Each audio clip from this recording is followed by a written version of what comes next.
পারে না, ঠিক কিনা বলেন? ইতিহাসের মধ্যে লেখে এই কথা শোনার পরে জাফর বিন আবি তালেবের স্ত্রী গলা কাটা মুরগির মতো ছটফট করতেছে। আর জাফর বিন আবি তালেবের ছোট ছোট দুইটা বাচ্চা ছিল, তারা আয়েশা বাবার কাঁধে উঠতেছে, কোলে উঠতেছে আর বলে, আব্বা, বাবা গো, আমাদেরকে রাইখা চলে যাইবেন। আব্বা, আপনার সাথে কি আমাদের আর কোনোদিন দেখা হবে না? জাফর বিন আবি তালেব দুই সন্তানকে কোলে নিয়ে আদর করে আর বলে, বাবা রে, কেঁদো না, কেঁদো না, কেঁদো না। স্ত্রীকে ডাক দিয়া বলে, স্ত্রী, তোমাকে আমি ওসিয়ত কইরা গেলাম, তোমার কাছে আমার শেষ কথা হলো, তোমার কাছে আমার শেষ ওয়াদা হলো, আমি যে পথে যাচ্ছি আমার দুইজন সন্তানকেও তুমি সেই পথেই পরিচালিত করবা। মানে আমি আল্লাহর জমিনে দিন কায়েমের জন্য যাচ্ছি, ভবিষ্যতে আমার দুই সন্তানকে আল্লাহর জমিনে দিন কায়েমের জন্য তারাও যেন শহীদ হয়। কেমন বাবা! আল্লাহু আকবার, জোরে বলেন আল্লাহু আকবার। জাফর বিন আবি তালেবের স্ত্রী বলে, প্রাণের স্বামী গো, একটু ওয়েট করেন, একটু অপেক্ষা করেন, আমি আপনাকে কিছু খাওয়ায় দেই। জাফর বিন আবি তালেব বলে, স্ত্রী রে, আমি আমার নাকের মধ্যে জান্নাতের ঘেরান পাইতেছি। আল্লাহু আকবার। ও প্রিয়তমা, কষ্ট পায়ো না, কষ্ট পায়ো না, এই দেখাই তোমার সাথে আমার শেষ দেখা না, আমি তোমার জন্য আল্লাহ তাআলার জান্নাতের সিঁড়িতে অপেক্ষা করব। এই কথা বলে জাফর বিন আবি তালেব ঘোড়া দৌড়ায়া যুদ্ধের ময়দানে রওনা হয়ে গেলেন। আল্লাহু আকবার। পিছন থেকে স্ত্রী আর দুই সন্তান জোরে জোরে কান্না করে আর জাফর বিন আবি তালেবকে ডাকে। জাফর বিন আবি তালেব তার সন্তানদেরকে বলে, বাবারে, ডাক দিও না, ডাক দিও না, তোমাদের সাথে এই দুনিয়ার জমিনে আর কোনোদিন আমার দেখা হবে না, তবে তোমাদের জন্য আমি আল্লাহর জান্নাতে অপেক্ষা করব। তৃতীয় জন ছিলেন যুবক, সাহাবীর নাম হলো আব্দুল্লাহ বিন রওয়াহা। নাম কি? আল্লাহ নবী বলে, আব্দুল্লাহ বিন রওয়াহা, যাও যাও, বাড়িতে যাও, তুমি তোমার স্ত্রীর সাথে দেখা করে আসো, শেষ সাক্ষাৎ করে আসো। ইতিহাসের মধ্যে লেখে কেবল মাত্র আজকে আব্দুল্লাহ বিন রওয়াহা নতুন বিয়ে করছে। কি করছে? কি করছে? নতুন বিয়ে করছে, কেবল নতুন বিয়ে করছে। স্ত্রীকে ঘরে আনছে, এখনো বাসর ঘরে যায় না, স্ত্রী অপেক্ষা করতেছে। আল্লাহু আকবার। আব্দুল্লাহ বিন রওয়াহা ঘরের দরজার সামনে যায় বলে, ইফতাহিল বাব, ও প্রিয়তমা, ঘরের দরজা খুইলা দাও। আব্দুল্লাহ বিন রওয়াহার স্ত্রী ঘরের দরজা খুইলা দিলেন। এবার আব্দুল্লাহ বিন রওয়াহা বলে, শোনো, ঘরের দরজা খুলছো, কিন্তু আমি ভিতরে আসতে পারবো না। স্ত্রী বলে, কেন গো প্রিয় স্বামী, কেন ভিতরে আসবেন না? আব্দুল্লাহ বিন রওয়াহা ডাক দিয়া বলে, শোনো প্রিয়তমা, আমরা আজকে এমন একটা অসম লড়াই করার জন্য যাচ্ছি। পৃথিবীর পরাশক্তি হলো রোমান, তাদের সৈন্য সংখ্যা হলো 1 লাখ, আর আমরা মুসলমান হলাম একটা ক্ষুদ্র বাহিনী, আমাদের সৈন্য সংখ্যা হলো মাত্র 3000। তার চাইতে আরো সবচেয়ে বড় কথা হলো, আজকের যুদ্ধে আল্লাহর নবী স্বয়ং 3 জন সেনাপতির নাম ঘোষণা করছি, আর আল্লাহর নবী তার পবিত্র জবান দিয়া বলছে, আমরা 3 জন সেনাপতি আজকের যুদ্ধের ময়দানে শহীদ হয়ে যাব, আর কোনোদিন আমরা জীবিত ময়দান থেকে ফিরতে পারবো না। এই কথা শোনার পরে পৃথিবীর কোনো স্ত্রী সইতে পারে না, ঠিক কিনা বলেন? এবার আব্দুল্লাহ বিন রওয়াহার স্ত্রী বলে, প্রাণের স্বামী গো, আমি তো আপনার জন্য বাসর ঘরে অপেক্ষা করতেছি, আসেন, একবারের জন্য আসেন, আমার সাথে একটু সাক্ষাৎ কইরা যাও। আব্দুল্লাহ বিন রওয়াহা বলে, প্রিয়তমা, ডাইকো না, ডেকো না, ডেকো না, তোমার সাথে এখন আমার সাক্ষাৎ করার সময় নয়। আব্দুল্লাহ বিন রওয়াহার স্ত্রী বলে, প্রাণের স্বামী গো, একবারের জন্য আমার চেহারাটা দেখা যান, আমি হলাম মদিনার সবচেয়ে সুন্দরী কন্যা, যাকে বলা হয় হুরে মদিনা। এমন একজন সুন্দরী কন্যাকে বিয়ে কইরা বাড়িতে আনলেন, এমন একজন সুন্দরী কন্যা বাসর ঘরে আপনার জন্য অপেক্ষা করছি, একবারের জন্য আসে, আমার সাথে একটু সাক্ষাৎ কইরা যান, আপনার চেহারাটা আমাকে দেখার একটু সুযোগ কইরা দেন। জাফর বিন আবি তালেব বলে, স্ত্রী রে ডেকো না, ডেকো না, আমি চাই না এই পৃথিবীর জমিনে এই মুহূর্তে আল্লাহ ছাড়া কারো প্রতি আমার ভালোবাসা জাগুক।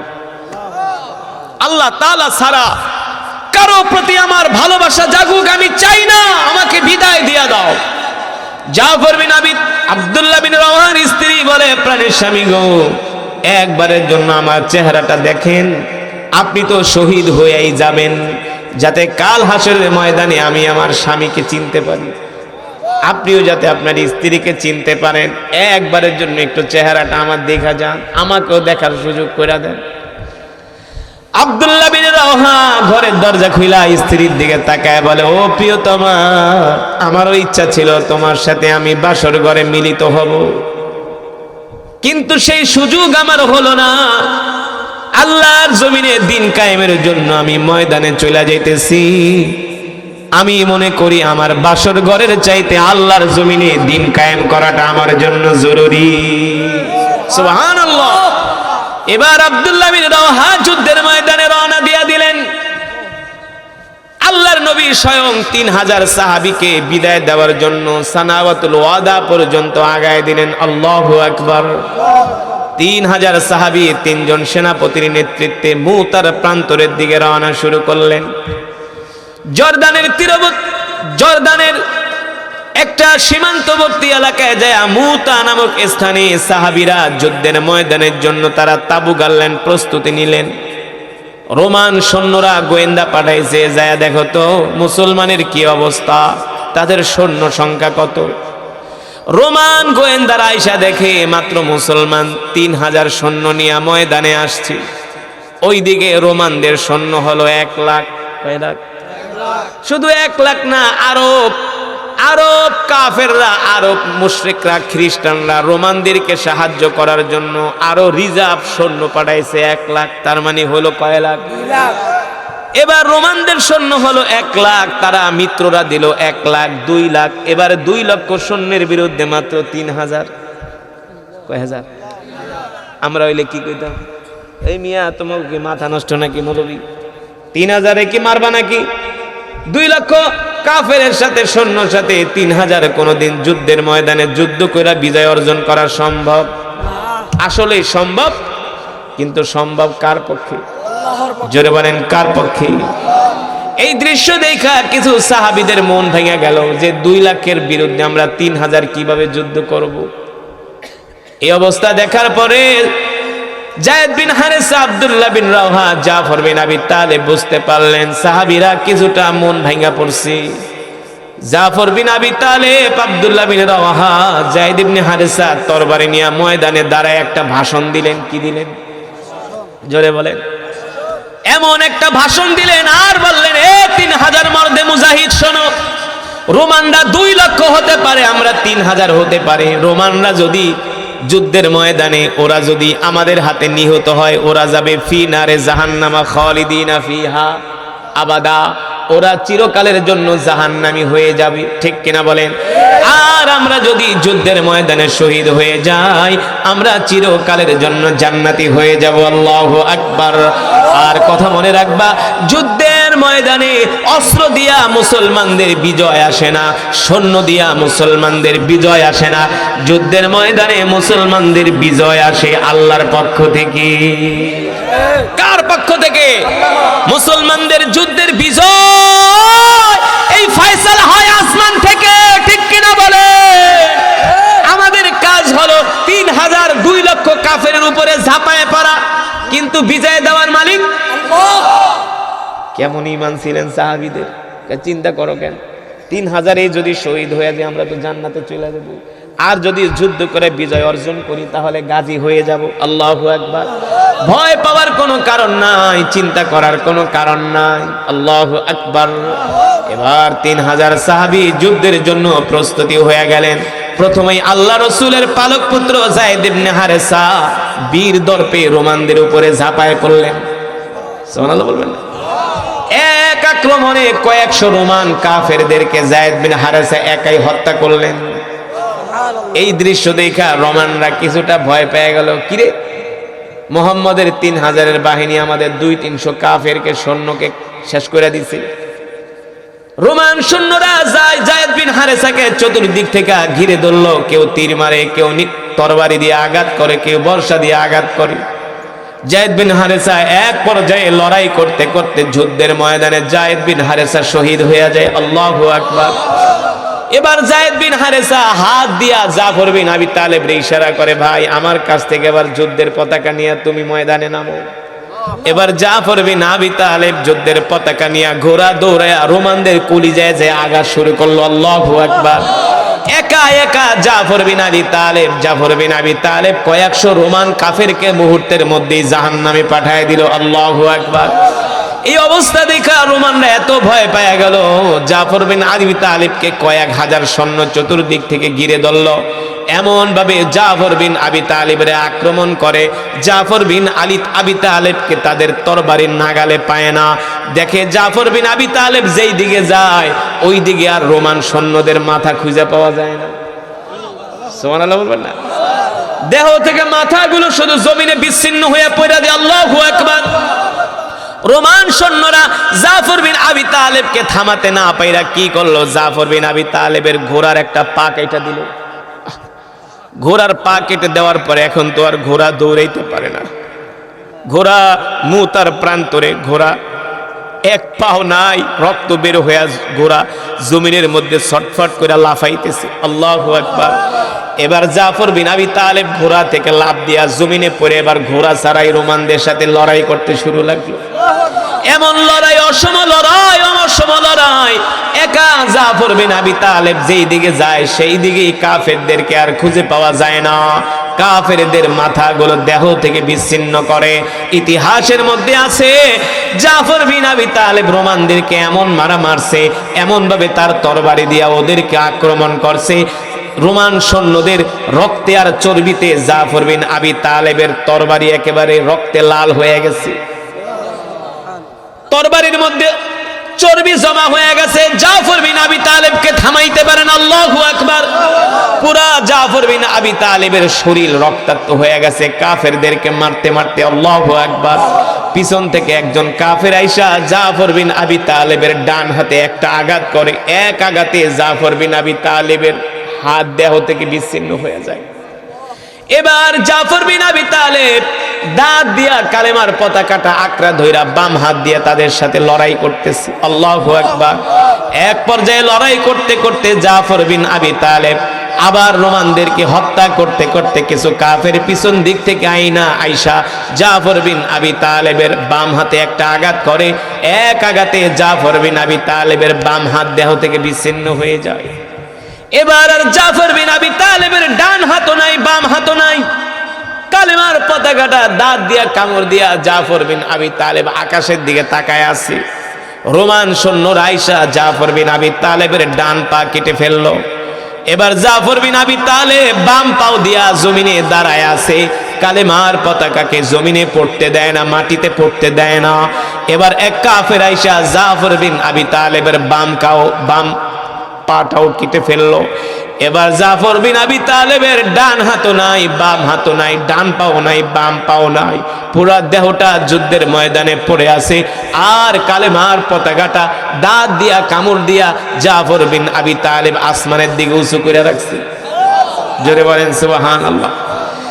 এই দৃশ্য দেখে আব্দুল্লাহ বিন রাওহা দৌড়ে গেল, খালিদ ইবনুল ওয়ালিদ দৌড়ে গেছে। আল্লাহু আকবার।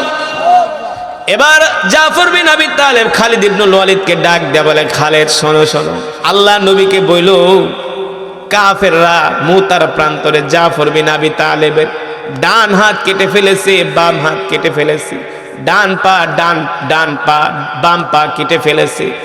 তারপরেও জাফর বিন আবি তালেব কাফেরদের সামনে মাথা নত করে নাই। দাঁত দিয়া কামড় দিয়া জাফর বিন আবি তালেব কালেমার পতাকাকে উঁচু করে ধরেছে। আল্লাহর নবীকে বলো, জাফর বিন আবি তালেব মৃত্যুর আগ পর্যন্ত তিনি কালেমার পতাকাকে জমিনে পড়তে দেয় নাই, অপমান করতে দেয় নাই। আল্লাহু আকবার। এবার আব্দুল্লাহ বিন রাওয়াহা কালেমার পতাকাটা হাতে নিয়ে কাফেরদের সাথে লড়াই শুরু করে দিলেন। আল্লাহু আকবার। এইদিকে জিবরাইল যে আল্লাহর নবীকে জানাই দিছে, ওগো আল্লাহর নবী, একটু আগে আপনার ভাই জাফর বিন আবি তালেব মুতার প্রান্তরে শহীদ হয়ে গেছে।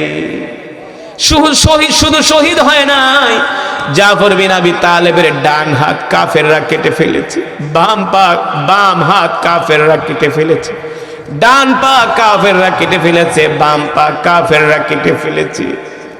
চারটা, দুইটা হাত, দুইটা পা এমন ভাবে জাফর বিন আবি তালেবের দেহ থেকে বিচ্ছিন্ন করা হয়েছে।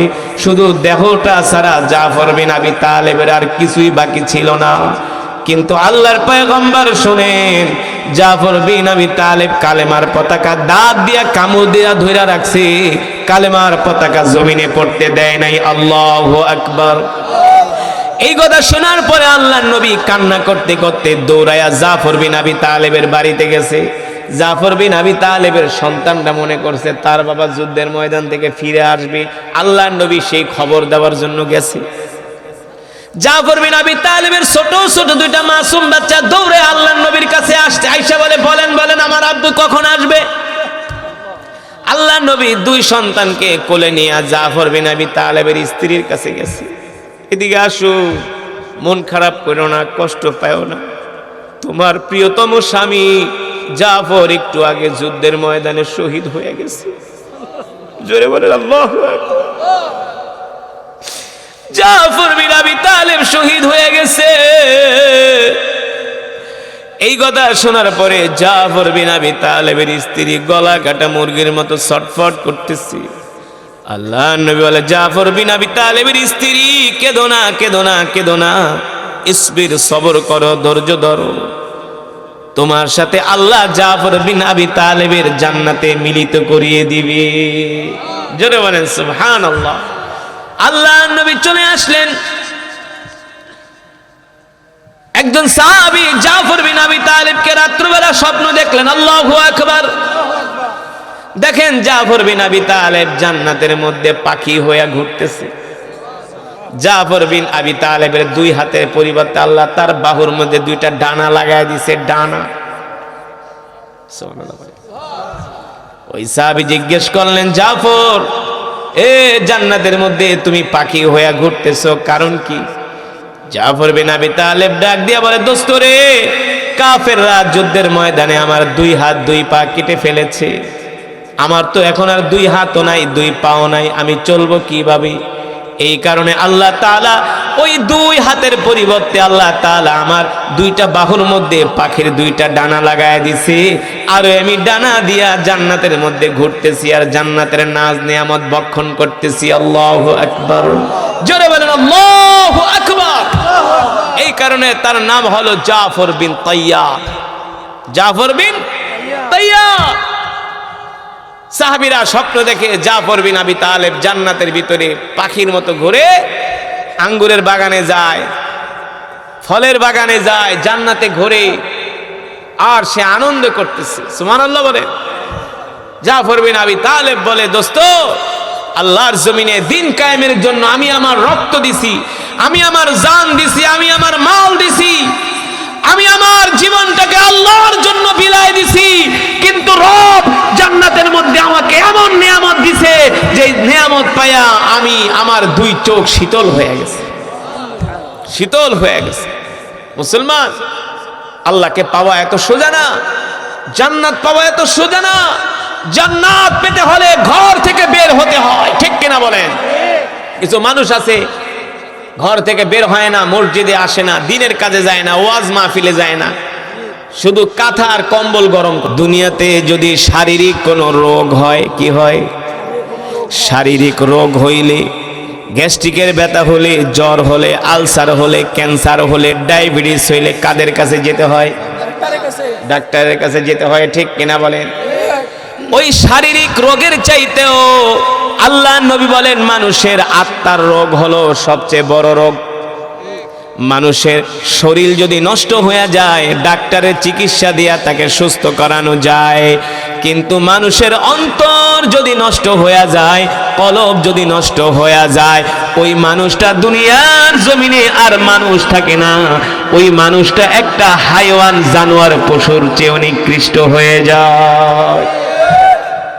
আমার কথা কে বলছেন? এই জমিনের মধ্যে কিছু মানুষ আছে, আল্লাহ তাআলা সেই মানুষদের সম্বন্ধে বলছেন, উলাইকা কাল আনআমি বাল হুম আদাল। আল্লাহ তাআলা বলে এই জমিনে কিছু মানুষ আছে যারা চতুষ্পদ জন্তু কুত্তার চেয়েও নিকৃষ্ট। ঠিক কিনা বলেন? কোন মানুষগুলা? যারা আল্লাহর নেয়ামত খায়, আল্লাহর সাথে নাফরমানি করে, নামাজ পড়ে না, রোজা রাখে না, সারাদিন শুধু একটার পর একটা বিড়ি খাইতেই থাকে, আছে কি আছে? আর চার দোকানে বৈশা বৈশা বাংলা সিনেমা দেখে, আর মানুষের নামে যত গীবত শিকায়েত আছে সব বলতে থাকে। আপনাদের এলাকায় এমন মানুষ নাই? নাই নাই। কুমিল্লার মানুষ ধার্মিক, সুশিক্ষিত, কালচারাল। কুমিল্লার মানুষ ভালো, তারা চার দোকানে বৈশা বাংলা সিনেমাও দেখে না, চাও খায় না, আড্ডাও মারে না, কারো গীবত কয় না, বেশি করে। দেখেন আল্লাহ তাআলা এই মানুষদের সম্বন্ধে কি বলছে, লাহুম কুলুবুল লা ইয়াফকাহুনা বিহা ওয়া লাহুম আ'য়ুনুল লা ইয়াসমাউনা বিহা ওয়া লাহুম আ'য়ুনুল লা ইউবসিরুনা বিহা ওয়া লাহুম আযানুল লা ইয়াসমাউনা বিহা। আল্লাহ রাব্বুল আলামিন বলেন, ওই মানুষগুলো এমন, ওই মানুষগুলো কান থাকতেও শোনে না, চোখ থাকতেও দেখে না। আল্লাহ তাআলা এই দুনিয়ার জমিনে তাদেরকে এমন ভাবে গাফিল কইরা দেয়, তারা ভালো জিনিসটা চোখের সামনে দেখার পরেও সেটা উপলব্ধি করতে পারে না। ঠিক কিনা বলে? মসজিদের মিনার থেকে আজান হয়, মসজিদে যায় না, দোকানে বসে বসে চা খায়, সিনেমা দেখে, ঘন্টার পর ঘন্টা কাটায় দেয়, কোনো কষ্ট লাগে না। মনে হয় মসজিদে যায়া 10টা মিনিট লাগে জোহরের নামাজ, আসরের নামাজ আদায় করতে। এক এক ওয়াক্ত নামাজ পড়তে 10, 15, 20 মিনিটের বেশি লাগে না। এই 20টা মিনিট, 15টা মিনিট, 10টা মিনিট আল্লাহ তাআলাকে দিতে চায় না। এই 10টা মিনিট দিতে গেলে মনে হয় কলিজা ছিঁড়া যায়, কিন্তু দোকানে বৈশা 3 ঘন্টা বাংলা সিনেমা দেখে, কষ্ট লাগে না, শুধু মজাই লাগে। ঠিক কিনা বলেন? নামাজ পড়ার মানুষ বেশি সমাজে নাকি নামাজ না পড়ার? নামাজের সংখ্যা বেশি নাকি বেনামাজি? কথা কয়, বেনামাজির সংখ্যা বেশি। দেখবেন নামাজের জন্য ডাকেন, চাচা আহেন, নামাজের লেগে যাই না। ছাগলের মতো, ছাগল যেমন এক ঠ্যাং এমনি দেয়,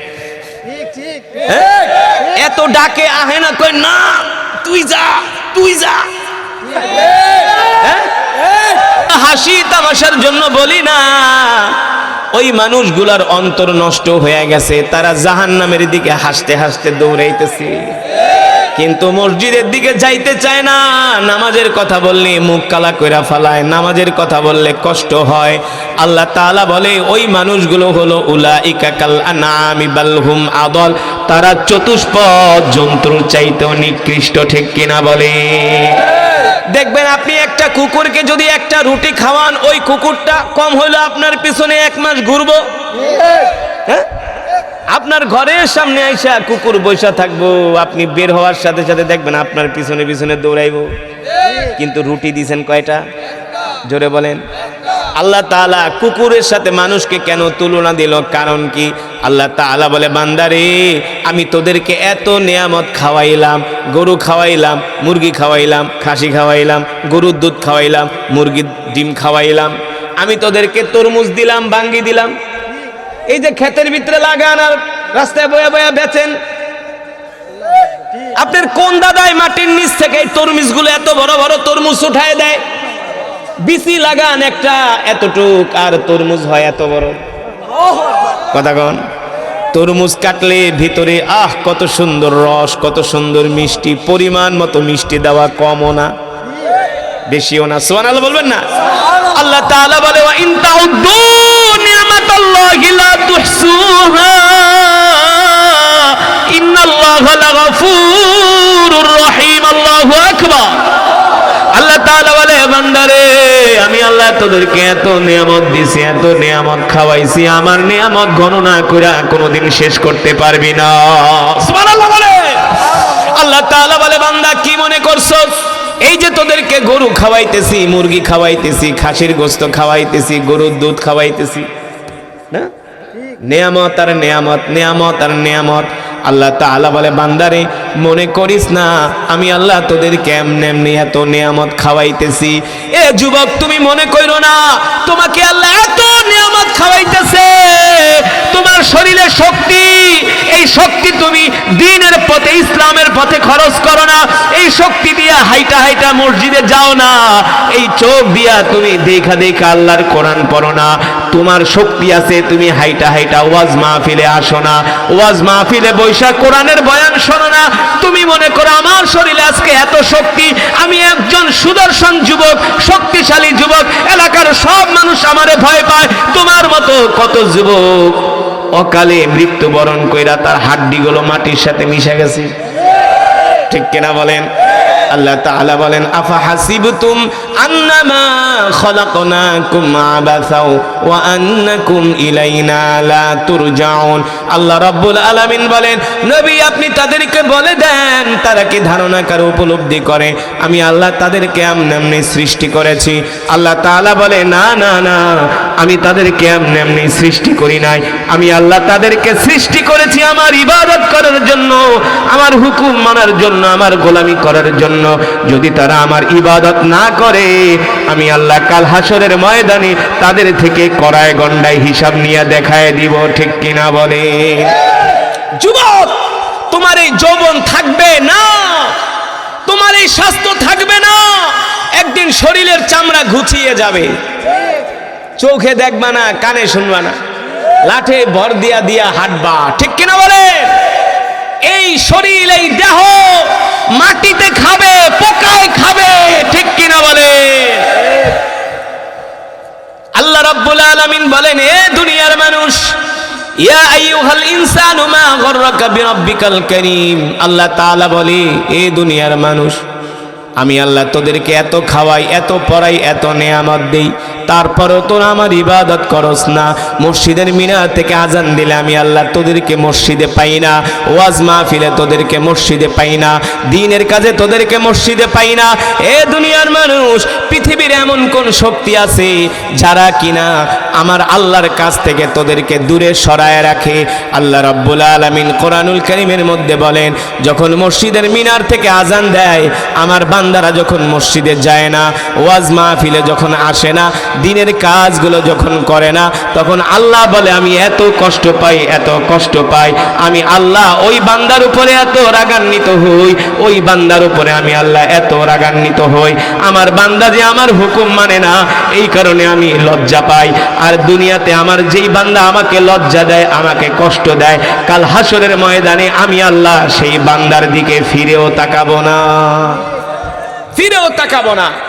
যেটা বললাম, কুকুরকে একটা রুটি দিলে 1 মাস পর্যন্ত আপনার পিছনে আমার পিছনে ঘুরে, কিন্তু যে আল্লাহ আমাদেরকে এত নেয়ামত খাওয়াইলো, আমরা সেই আল্লাহর জিকির কয়দিন করছি বলে?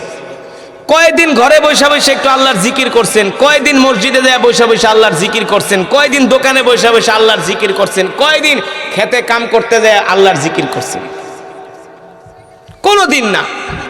যে আল্লাহ আমাদেরকে সৃষ্টি করলো সে আল্লাহ তাআলা আমরা ভুলেই গেছি, সে আল্লাহ তাআলার কথা আমরা মনে রাখি। কিন্তু যুবক আল্লাহ রসুলের সাহাবীরা কেমন ছিলেন? শুধু তারা নামাজই পড়তেন না, রোজাই রাখতেন না, দ্বীনের কাজই করতেন না, তারা ইসলামের জন্য, আল্লাহর দ্বীনের জন্য, আল্লাহর জমিনে দ্বীন কায়েমের জন্য তারা নিজের জীবনকে আল্লাহর রাস্তায় শহীদ করে দিয়েছে, নিজের জীবনকে। যুবক রসুলের 3 জন সাহাবী, একজনের নাম হলো যায়েদ ইবনে হারেসা, নাম কি? আল্লাহ নবীর পালক পুত্র। আর একজন ছিলেন আল্লাহ রসুলের চাচাতো ভাই, আপন চাচাতো ভাই জাফর বিন আবি তালেব। আর একজন ছিলেন আব্দুল্লাহ বিন রওয়াহা। এই 3 জনেই ছিলেন তাগড়া যুবক, তাগড়া নওজোয়ান, তাগড়া যুবক। এই 3 জনেই ছিলেন তাগড়া যুবক। আল্লাহ নবী এই 3 জন সাহাবীদেরকে আল্লাহ রসুল ডাকলেন। রোমানরা মুসলমানদের উপরে আক্রমণ করবে, আল্লাহ রসুল একজন সাহাবীকে পাঠিয়েছিলেন রোমান বাদশার কাছে দ্বীনের দাওয়াত নিয়ে। সেই সাহাবীকে রোমান বাদশাহ নির্মমভাবে শহীদ করে সেই লাশটা মদিনায় পাঠায় দিছে। এই দৃশ্য দেখে আল্লাহর নবী সহ্য করতে পারলেন না। মসজিদে নববীতে সমস্ত সাহাবীদেরকে ডাকলেন, সাহাবীরা আসো, দেখো তোমার ভাইকে রোমান বাদশাহ নির্মমভাবে হত্যা করে লাশটা মদিনায় পাঠায় দিছে। তখন মুসলমানদের অবস্থা বেশি ভালো ছিল না, তখন পৃথিবীর পরাশক্তি ছিলেন রোম আর পারস্য।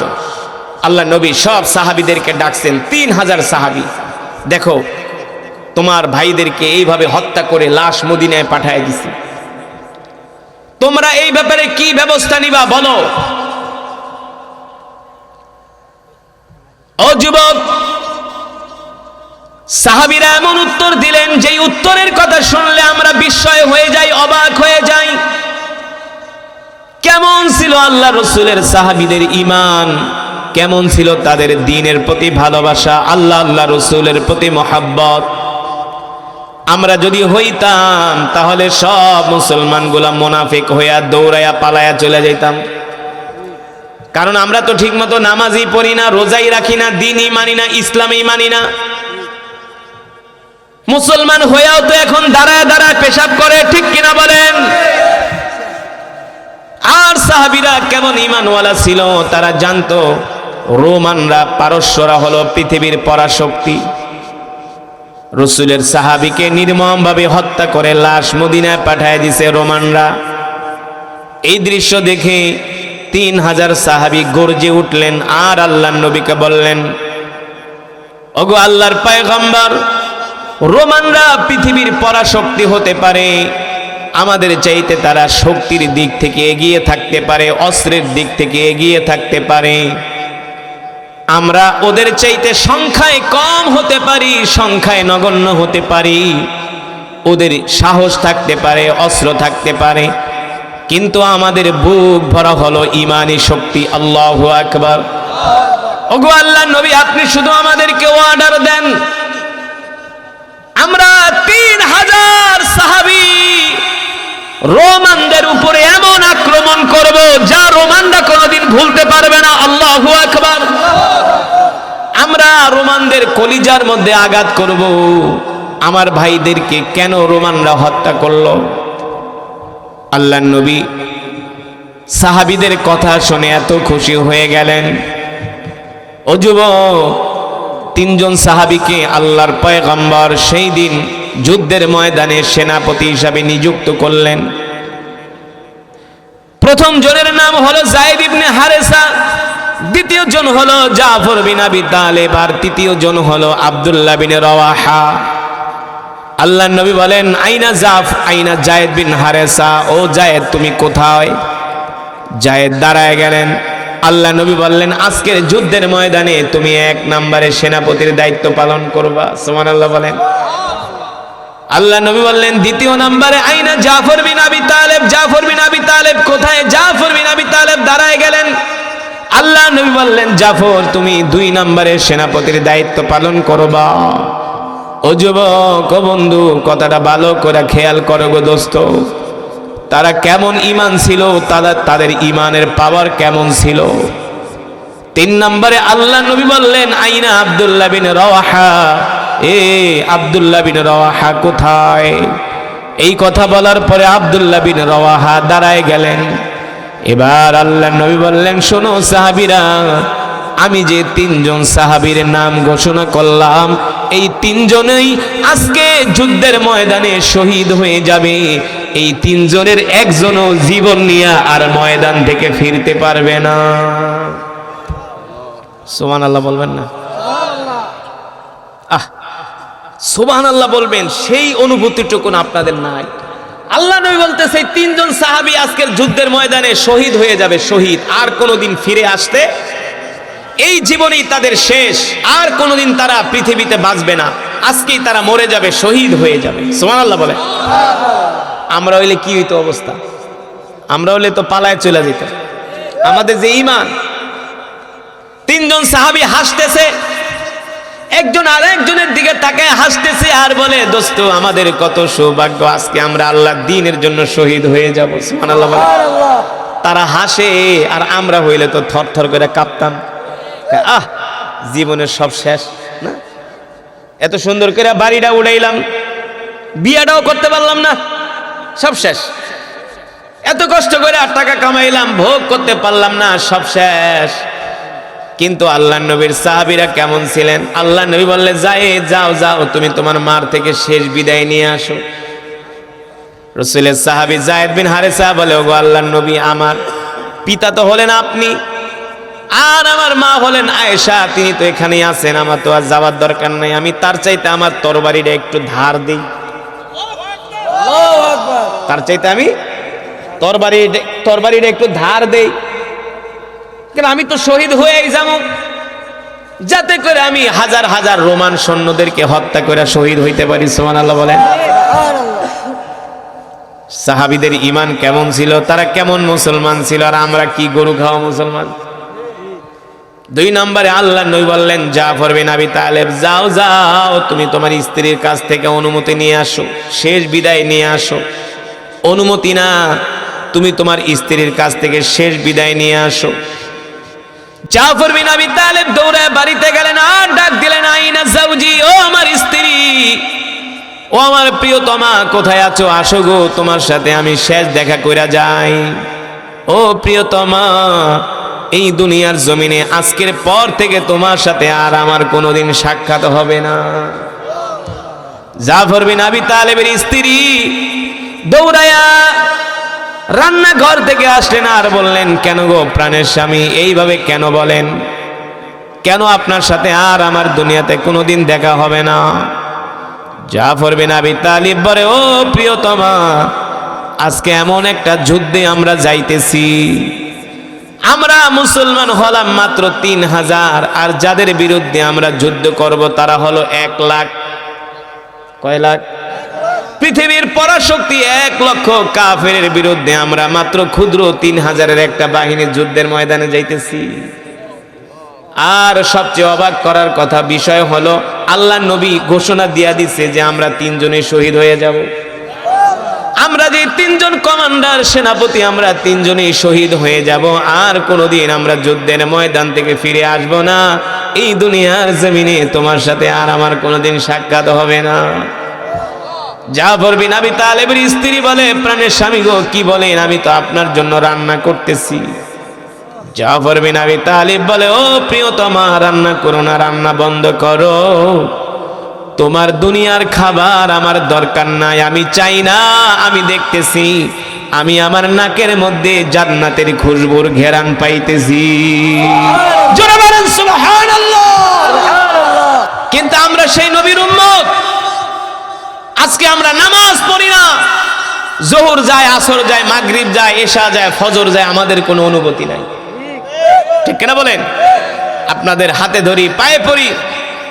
আল্লাহ রসুল যদি হাসরের ময়দানে বলে, দেখ আমার সাহাবীরা দিনের জন্য কত কষ্ট করছে, কাফেররা তাদের হাত কাটছে, পা কাটছে, তাদের কলিজা ছিঁড়ে ফেলেছে, আমার সাহাবীরা আল্লাহর দ্বীনের জন্য তাদের জান মাল কোরবানি করছে, কিন্তু তোরা আমার উম্মত হইয়া ঠিকমতো 5টা ওয়াক্ত নামাজও তো পড়স নাই।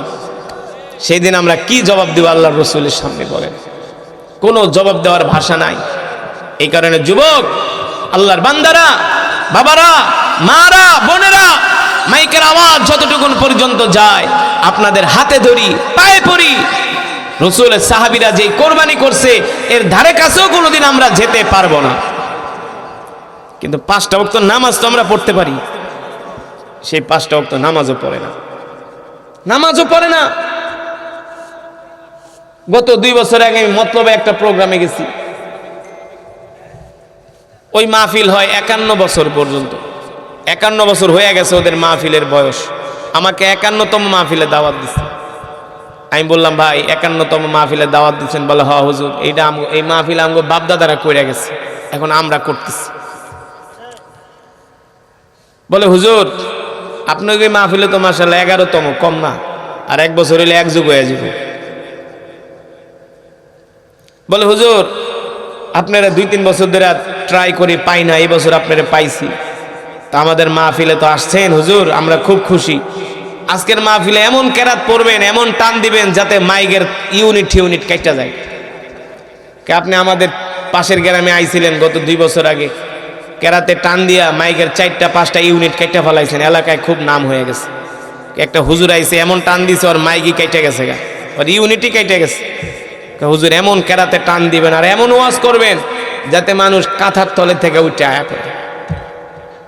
আমি বলি মাশাআল্লাহ, তো আপনারা খুব ভালো ওয়াজ শোনেন। হুজুর কোন কি? আমাদের এলাকার মানুষ খুব ওয়াজ শোনে, আবার দিয়ে খিচুড়ি রান্তাছে। হুজুর আমরা প্রতি বছর 10টা গরু জবাই কইরা প্রায় 20 থেকে 30 হাজার মানুষে আমরা খিচুড়ি খাওয়াই। পরে আমি বললাম তাহলে তো আপনারা খুব ধার্মিক। হুজুর একটা কথা কইলেন, আমগো এলাকার মানুষ খুব ওয়াজ শোনে, আবার গান শুনে, ওই যে পাশে আবার আগায়া। পরে আমি বললাম মাশাআল্লাহ, তো ভালোই তো ওয়াজ টোয়াজ শোনেন, আপনারা তো খুব ধার্মিক। এখন যে মসজিদে আমার নিয়ে বহাইছে দেখি মসজিদে এসি আছে, তো গ্রামের মসজিদে এসি থাকা এটা তো বিশাল ব্যাপার নাকি? আমি বললাম তাহলে তো মসজিদে এসিও লাগাইছেন। হুজুর কোন কি? আমগো এলাকার মানুষ খুব পয়সাওয়ালা, খুব ধার্মিক। হুজুর আজকে এমন একটা ওয়াজ আমাদেরকে শুনাইবেন যাতে সব মানুষ খালি লাফ হয়। দেখেন, আমি বলি মাশাআল্লাহ, তাই তো আপনারা খুব ভালো ওয়াজ শুনতে পারেন। হ্যাঁ হুজুর, খুব ওয়াজ শুনি আমরা। তো মসজিদে এসি লাগাইছেন, খুব ধার্মিক, খুব পয়সা টয়সা খরচ করেন। তা আপনাদের মসজিদে জুমার নামাজে কেমন মুসল্লি হয়? কোন নামাজে? সেক্রেটারিকে হুজুর একটা কথা কইলেন আপনি, যে এলাকার মানুষ রাত 12টা-1টা পর্যন্ত ওয়াজ হনে বোঝেন না হেরা কি ধার্মিক হইতে পারে? আপনি কি এটা বুঝেন না কি ধার্মিক? আরে জুমার নামাজে তো হুজুর মসজিদের ওযুখানেও জায়গা থাকে না, এত নামাজ পড়ি আমরা জুমা। হ্যাঁ, মসজিদে ওযুখানেও জায়গা থাকে না, আমরা এত জুমা নামাজ পড়ি। মাশাআল্লাহ, তো জুমার নামাজে জায়গা দেওয়া যায় না, খুব নামাজ পড়েন, খুব ভালো কথা। তাইলে আপনাদের মসজিদে ফজরের নামাজে কয়জন মুসল্লি হয়? কোন নামাজ? কোন নামাজ? ফজরের নামাজ। এই কথা বলার পরে ইমাম সাহেব ওনার কথা কয় না। সম্মানিত দর্শক শ্রোতা, আপনারা দেখতে পাচ্ছেন এই যে মাদ্রাসার অবস্থা।